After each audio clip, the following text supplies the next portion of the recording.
Nul doute que les caméras seront rivées sur cette Stéphanoise lors du match Portugal-Hongrie au Stade des Lumières à Lyon le 22 juin prochain.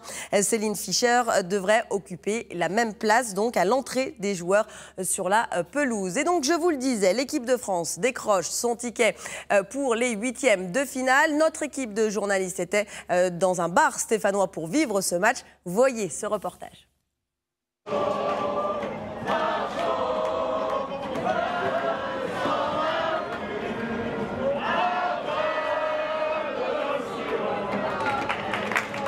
Comme toujours, ça commence par une chanson.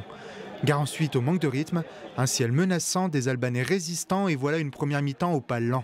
C'est l'averse à la pause et la douche froide menace les supporters. Alors pour eux aussi, c'est le retour au vestiaire. À l'intérieur du bar, l'ambiance monte d'un cran. Mais regardez, c'est quand même très beau. Mais au compteur, toujours 0-0. On stresse, on désespère, on trépigne.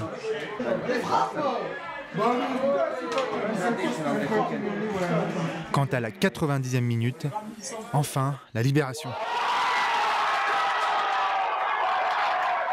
Antoine Griezmann vient d'emmener la France en huitième de finale. 6 minutes plus tard, l'ancien VR Dimitri Payet crucifie la défense albanaise de sa frappe.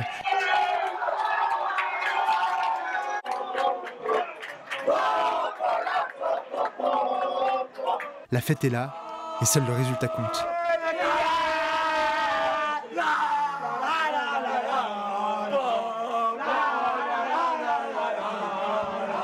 On sent qu'ils ont vraiment eu des difficultés, on l'a vu tout le long du match.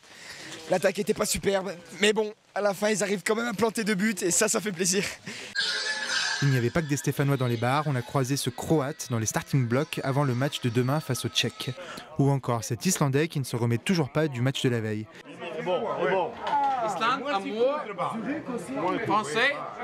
Et puis ces supporters allemands qui chantent aux côtés des Stéphanois. Faut-il y voir un présage pour la suite? Moi je prédis un France-Allemagne en finale. Et même si à la fin de la soirée c'était un peu chantons sous la pluie,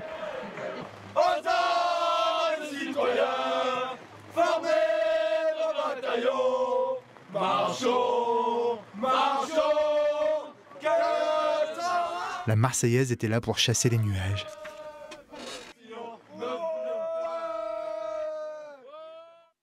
Et puis voilà une